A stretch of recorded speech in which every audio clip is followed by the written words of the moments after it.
எல்லோருக்கும் வணக்கம். நமது யூடியூப் சேனலுக்கு உங்களை அன்போடு வரவேற்கின்றேன். நல்லதை நினைப்போம், நல்லதை நடக்கும்னு சொல்லி இந்த பதிவை நான் ஆரம்பிக்கிறேன். பதிவுக்குள்ளே போகிறதுக்கு முன்னாடி நம்ம சேனலை இது வரைக்கும் சப்ஸ்கிரைப் பண்ணலைன்னா மறக்காமல் சப்ஸ்கிரைப் பண்ணி வச்சுக்கோங்க. அப்படியே லைக் பட்டனையும் கிளிக் பண்ணிங்கன்னா எல்லோருக்கும் இந்த வீடியோ சென்றடையும். செவ்வாய்க்கிழமை செவ்வாய் ஹோரையில் இந்த முடிச்சு எவ்வளோ பெரிய கடனாக இருந்தாலும் கடன் அடைந்தே தீரும்.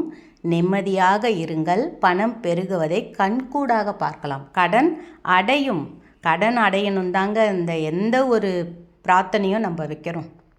அதுவும் செவ்வாய் ஹோரையில் இதை நம்ம செய்யும் பொழுது நிச்சயமாக உங்கள் கடன் பிரச்சனை ஒரு தீர்வுக்கு வந்துடும். ஒரே ஒரு நாள் செஞ்சிட்டா போதுமாம்மா, இதை மட்டும் போட்டு வச்சுட்டு நான் கம்முன்னு உட்காந்தா போதுமாம்மான்னு கேட்காதீங்க. செய்யும் தொழிலே தெய்வம். தொழிலுக்கு அந்த உழைப்புக்கேற்ற ஊதியம் அப்படின்ற வசனம்லாம் எதுக்கு இருக்குன்னா, முதல்ல நம்ம செய்கிற தொழிலுக்கு நம்ம மரியாதை கொடுத்தோம்னாலே நமக்கான வருமானம் என்பது பெருகுவதை கண்கூடாக பார்க்கலாம். பண வசதி என்பது நம்ம வீட்டுக்கு வர்றதை நீங்கள் கண்கூடாக பார்க்கலாம். அந்த பண வசதி வந்தாலே கடன் தானாக அடைஞ்சிருங்க. அது எந்த ரூபத்தில் அடையும்னு சொல்லவே முடியாது. ஒரு திடீர்னு ஒரு சின்னதாக ஒரு பர்சனல் லோன் கிடைக்கும், இல்லை ஒரு பெருசாகவே ஒரு லோன் கிடைக்கும். அந்த லோனை நம்ம வட்டி மட்டுமே கட்டிக்கிட்டு இருக்கவங்களுக்கு அந்த இஎம்ஐயும் பணமும் சேர்ந்து அடையிற மாதிரி ஒரு இது கிடைக்கும். எப்பவுமே வட்டியே கட்டுறது ரொம்ப கஷ்டம். சரி, செவ்வாய்க்கிழமையில் செவ்வாய் ஹோரையில் செஞ்சால் இது அதீத பலன். எப்பவுமே ஓரை அறிந்து செயல்படுன்னு சொல்லுவாங்க இல்லைங்களா, அந்த இதை சேர்ந்தது இப்போ நான் சொல்ல போகிறது. முருகனை நினச்சிக்கோங்க.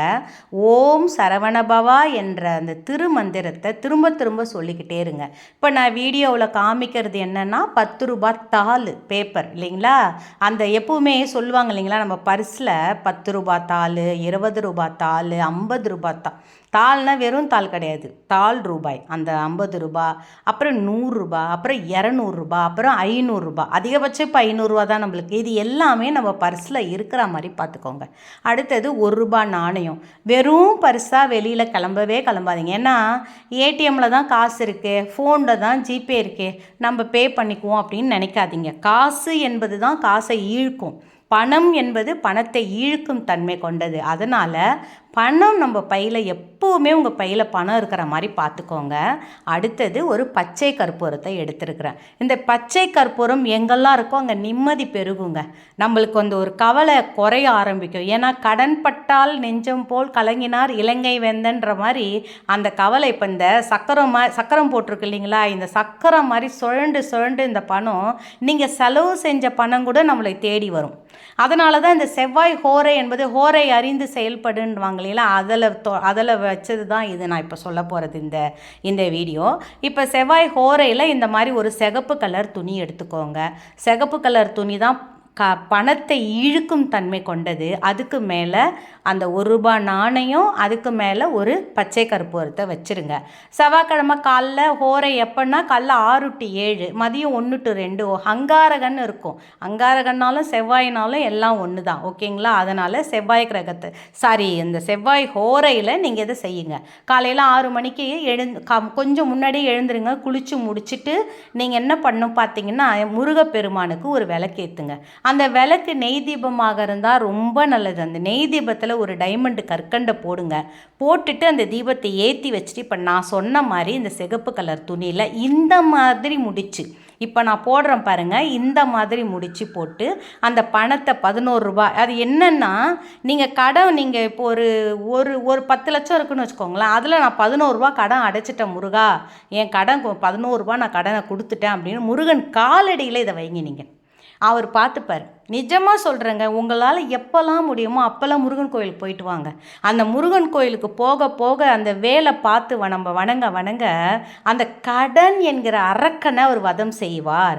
அந்த கடன் என்கிற கருமாவே அவர் அது வதம் செய்வார்.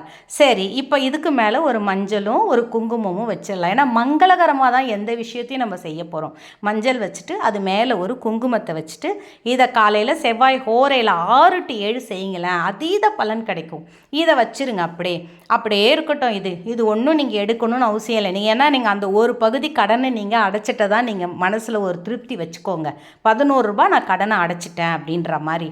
உங்களால் 101 வைக்க முடிஞ்சால் வைங்க, இல்லை 501 வைக்க முடிஞ்சால் வைங்க, 200 எது வேணாலும் பணம் எந்த ரூபா வேணாலும் வச்சு அது கூட அந்த ₹1 சேர்த்து வைங்க. இதை எடுக்கவே தேவையில்ல. முருகன் காலில் தட்டு, ஒரு காலடியில் தட்டில் வச்சாலும் உங்களுடைய விருப்பம். இல்லை சின்னதாக ஒரு அகல் விளக்கு இருந்ததுமானாலும் அந்த அகல் விளக்கில் இதை வச்சு அது மேலே இந்த பூவை வச்சுருங்க. முருகன் படம் எல்லார் வீட்லேயும் இருக்கும். இல்லை வேல் இருந்தால் வேலுக்கு முன்னாடி வைங்க, முருகன் சிலை இருந்தால் சிலைக்கு முன்னாடி வைங்க. கடன் கண்டிப்பாக ஒரு வழிக்கு வரும். கடன் அடைந்தே தீரும். நிம்மதி பெருமூச்சு விடுவீங்க. நல்லதே நடக்கும். வெற்றி நிச்சயம். வாழ்க வளத்துடன் சொல்லி இந்த பதிவை நான் நிறைவு செய்கிறேன். இன்னொரு பதிவோடு நான் மீட் பண்ணுறேன். கடன் அடைந்த உடனே எத்தனை வருஷம் ஆனாலும் ஆகட்டுங்க, 1 வருஷம் ஆனாலும் ஆகட்டும், கடன் கண்டிப்பாக ஒரு வழிக்கு வரும். அப்புறம் எடுத்துகிட்டு போயிட்டு இதை உண்டியலில் செலுத்துருங்க. இதை முருகன் கோவில் உண்டியலில் இதை நீங்கள் செலுத்துங்க.